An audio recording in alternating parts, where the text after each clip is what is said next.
কোচবিহার পঞ্চানন বর্মা ইউনিভার্সিটির সম্পূর্ণ নতুন শিক্ষানীতি অনুযায়ী প্রকাশিত বিএ সেকেন্ড সেমিস্টারের মাইনর কোর্সের অন্তর্গত বাংলার সাজেশন সম্পর্কে আমাদের আজকের এই স্পেশাল ভিডিও। কাজেই আজকের এই ভিডিওটি কিন্তু তোমাদের জন্য খুবই গুরুত্বপূর্ণ হতে চলেছে। তবে ভিডিওটি শুরু করার আগে তোমাদের কাছে রিকোয়েস্ট, দেখো আমরা এই চ্যানেল মারফত বিভিন্ন স্টাডি সংক্রান্ত নিউজ, স্কলারশিপ সংক্রান্ত আপডেট, এমনকি সাজেশন প্রদান করে থাকি। কাজেই খুব ভালো হবে যদি আমাদের চ্যানেলটিকে সাবস্ক্রাইব করে দিয়ে আমাদের পরিবারের সদস্য হয়ে নাও। আর দেখো ভিডিওর নিচে যে কমেন্ট বক্সটি রয়েছে তা কিন্তু সকলের জন্য খোলা, তো তোমরা অবশ্যই কমেন্টে এটা জানাতে ভুলো না আজকের এই ভিডিওটি তোমরা কোন কোন কলেজ থেকে ওয়াচ করছো। তো যাই হোক, শুরু করেছি আমাদের আজকের এই স্পেশাল ভিডিওটি। তো ঠিক যেমনটা আমরা আলোচনা করলাম, কোচবিহার পঞ্চানন বর্মা ইউনিভার্সিটির বিএ সেকেন্ড সেমিস্টারের মাইনর কোর্সের অন্তর্গত বাংলার সাজেশন সম্পর্কে আমাদের আজকের এই স্পেশাল ভিডিও। আর আজকের এই ভিডিওটিতে আমরা একটি অতি গুরুত্বপূর্ণ বড় প্রশ্ন এবং তার উত্তর সম্পর্কে বিস্তারিত আলোচনা করব। আর এই গুরুত্বপূর্ণ প্রশ্ন এবং উত্তর সংক্রান্ত আমাদের আজকের ক্লাস তৃতীয় ক্লাস, অর্থাৎ ইতিমধ্যেই আমরা আরও দুটো ক্লাসে কিন্তু গুরুত্বপূর্ণ প্রশ্নাবলী এবং তার উত্তর সম্পর্কে বিস্তারিত আলোচনা করে ফেলেছি। আর ওই ভিডিওগুলির লিঙ্ক আমি পরপর ডেসক্রিপশন বক্সে প্রদান করে দেবো, তোমরা চাইলে সেখান থেকে দেখে নিতে পারো। তো যাই হোক, শুরু করছি আমাদের আজকের এই স্পেশাল ভিডিওটি। তো আজকের এই ভিডিওটিতে আমরা যে গুরুত্বপূর্ণ প্রশ্নটির উত্তর সম্পর্কে আলোচনা করব, প্রশ্নটিতে জানতে চাইছে বাংলা গদ্যের বিকাশে ঈশ্বরচন্দ্র বিদ্যাসাগরের অবদান সম্পর্কে আলোচনা করো। দেখো প্রশ্নটি 6 নম্বরের জন্য আসতে পারে, আবার 3 নম্বরের জন্য আসতে পারে, তবে প্রশ্নটি কিন্তু মোস্ট ইম্পর্টেন্ট একটি প্রশ্ন। কথা ক্লিয়ার? তো অবশ্যই প্রশ্নটিকে খাতায় লিখে নেবে, যে বলছে বাংলা গদ্যের বিকাশে ঈশ্বরচন্দ্র বিদ্যাসাগরের অবদান, অর্থাৎ বিদ্যাসাগরের রচিত যতগুলো আমরা গ্রন্থগুলি পাবো সেই গ্রন্থগুলি সম্পর্কে আমাদের বিস্তারিত কিন্তু আলোচনা করতে হবে, যেগুলো বাংলা গদ্যের বিকাশকে সাধন করে। কথা ক্লিয়ার? তো যাই হোক, শুরু করছি আমাদের উত্তরটি। শুরুতেই আমরা এই বিষয়টা সুন্দরভাবে লিখব। বিদ্যাসাগর রচিত গ্রন্থগুলিকে নিম্নলিখিত কয়েকটি ভাগে ভাগ করা যায়। প্রত্যেকটা ভাগ সম্পর্কে এখন আমরা আলোচনা করছি। দেখো 1 নম্বরে আমরা 1 নম্বর করে পয়েন্ট করে একটা বিষয় আলোচনা করব। 1 নম্বর পয়েন্টটা, তো 1 নম্বর পয়েন্টে আমাদের উল্লেখ করতে হবে অনুবাদমূলক রচনা। এমন কোনো রচনা থাকে যেগুলো অনুবাদ করা হয়, তো সেই সমস্ত রচনাকে আমরা এখানে আলোচনা করব যেগুলি বিদ্যাসাগর অনুবাদ করে কিন্তু রচনা করেছেন। তো বলছে বিদ্যাসাগরের অনুবাদমূলক রচনাগুলি নিছক ভাষান্তর নয়, এগুলির মধ্যে তার নিজস্ব সৃজনধর্মী শিল্পী সত্তার পরিচয়ও পাওয়া যায়। শকুন্তলা এবং সীতার বনবাস, এই যে দুটো গ্রন্থ, এই গ্রন্থ দুটি যথাক্রমে কালিদাসের অভিজ্ঞান শকুন্তলম এবং ভবভূতির উত্তর রামচরিত নাটক ও বাল্মীকি রামায়ণের উত্তরাখণ্ড অবলম্বনে লেখা হয়েছে। ইংরেজি গ্রন্থ অবলম্বনে তিনি রচনা করেন বাংলার ইতিহাস, বোধোদয়, কথামালা, ভ্রান্তিবিলাস প্রভৃতি। আর হিন্দি থেকে যেমন আমরা পাচ্ছি বেতাল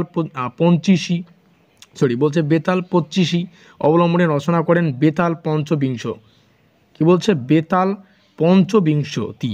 তো এই হচ্ছে বিষয়গুলো যেগুলো হিন্দি থেকে কিন্তু কনভার্ট করে কিন্তু তারা রচনা করেন। এই হচ্ছে কিছু অনুবাদমূলক রচনা। এবার আমরা পরবর্তীতে আরও যে শুরুতেই বলেছিলাম বিভিন্ন ভাগে ভাগ করব, তো আমাদের দ্বিতীয় পয়েন্ট হচ্ছে মৌলিক রচনা। এমন কিছু রচনা রয়েছে যেগুলো মৌলিক টাইপের।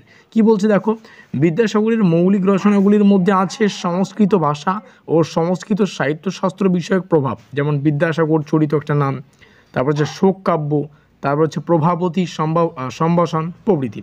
পরবর্তী আমাদের 3 নম্বর পয়েন্ট হবে পাঠ্যপুস্তক শ্রেণীর রচনা। এমন কিছু পাঠ্যপুস্তক রয়েছে যেগুলো শ্রেণীর রচনা, অর্থাৎ বিভিন্ন শ্রেণীতে কিন্তু পড়ানো হয়।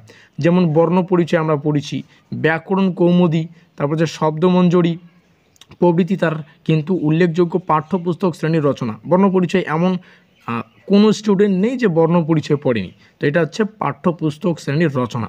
পরবর্তীতে আমাদের 4 নম্বর হচ্ছে সংস্কারমূলক রচনা। এমন কিছু রচনা রয়েছে যেগুলোকে আমরা সংস্কারের দিক দিয়ে আলোচনা করতে পারি। তো এই লিস্টে কি আছে, যেমন বিধবা বিবাহ প্রচলিত হওয়া উচিত কি না, এত বিষয়ক প্রভাব বা প্রস্তাব, যেমন বহু বিবাহ রহিত হওয়া উচিত কি না, এত বিষয়ক বিচার প্রভৃতি তার সমাজ সংস্কারমূলক রচনা, যেগুলো সমাজকে প্রভাবিত করে আর কি। পরবর্তীতে আমরা দেখতে পাচ্ছি ব্যঙ্গমূলক রচনা। তো ব্যঙ্গমূলক রচনার যে লিস্ট সেটা আমরা এখানে পাবো। তো বলছে বিদ্যাসাগরের ব্যঙ্গমূলক রচনার মধ্যে পড়ে বেনামে প্রকাশিত, ঠিক আছে, অতি অল্প হইল, এটা একটা নাম, গ্রন্থের নাম বা রচনার নাম। আবার অতি অল্প হইল, এটা কিন্তু একটারই নাম, ঠিক আছে, অতি অল্প হইল, আবার অতি অল্প হইল। তারপর হচ্ছে ব্রজবিলাস, তারপরে রয়েছে রত্ন পরীক্ষা, এই কয়েকটা ব্যঙ্গমূলক রচনার মধ্যে পড়ছে। এবং সর্বশেষে আমরা একটা বৈশিষ্ট্য আকারে আমাদের যে উত্তরটা সেটা কিন্তু শেষ করব। তো সর্বশেষে আমাদের আলোচনা করতে হবে বৈশিষ্ট্য, এটা আমরা একটা স্টার চিহ্ন দিয়ে পয়েন্ট করতে পারি, ঠিক আছে। তো বলছে বিদ্যাসাগরের সমস্ত রচনাকে বিশ্লেষণ করলে দেখা যায় কোথাও তিনি ভাষা শিল্পের প্রতি মনোযোগী, আবার কোথাও তীক্ষ্ণ যুক্তি দিয়ে কিংবা বিদ্রূপের, যেমন বিদ্রূপের যেগুলো আমরা ব্যঙ্গচিত্রগুলি দেখতে পাচ্ছি, ব্যঙ্গের রচনা, সেগুলি কিন্তু সেখানে কিন্তু তীক্ষ্ণ যুক্তিও লাগিয়েছেন, আবার বিদ্রূপের কিন্তু কলাঘাতে প্রাচীন সংস্কার যে সেই সংস্কারকে আঘাত করতে উদ্যত হয়েছেন। তো বিদ্যাসাগর জ্যোতিচিত্রের ব্যবহার করে বাংলা গদ্যে শৃঙ্খলা নিয়ে আসেন, উপবাক্যের ব্যবহার করে বাংলা গদ্যের অবক্ষয়ের বা অন্যয়ের ধারণা কি পাল্টে দেন। তো এই যে বিষয়টা আমরা বৈশিষ্ট্য আকারে আলোচনা করতে পারি, আবার এই বিষয়টাকে আবার আমরা কি করতে পারি, এই বিষয়টাকে আমরা উপসংহার হিসেবে কিন্তু আলোচনা করতে পারি। তো সেটা তো আমাদের চয়েস। তো এই হচ্ছে আমাদের গুরুত্বপূর্ণ প্রশ্নটির উত্তর সম্পর্কে বিস্তারিত আলোচনা। প্রশ্নটি 3 নম্বরের জন্য প্রযোজ্য, 6 নম্বরের জন্য প্রযোজ্য, ঠিক আছে। তো সেই হিসাবে পরীক্ষা আসলে সেই হিসাবে তোমাদের লিখতে হবে। তো ভিডিওটি শেষে যে বিষয়টা বুঝতে হবে, দেখো কমেন্ট বক্সটি সকলের জন্য খোলা। তো তোমরা কমেন্টে এটা জানাতে ভুলো না আজকের এই ভিডিওটি তোমরা কোন কোন কলেজ থেকে ওয়াচ করছো। ডেসক্রিপশন বক্স যেমনটা আমরা আলোচনা করলাম, এর আগে যথারীতি দুটো ক্লাস সম্পর্কে আলোচনা করেছি, তার লিঙ্ক ডেসক্রিপশন বক্সে পাবে, সেখান থেকে দেখে নিও। ভিডিওটি ভালো লাগলে অবশ্যই লাইক করে দিও, বন্ধুদের কাছে শেয়ার করে দিও।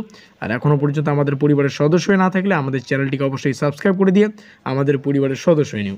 তো আমাদের আজকের এই স্পেশাল ভিডিওটি এই পর্যন্তই।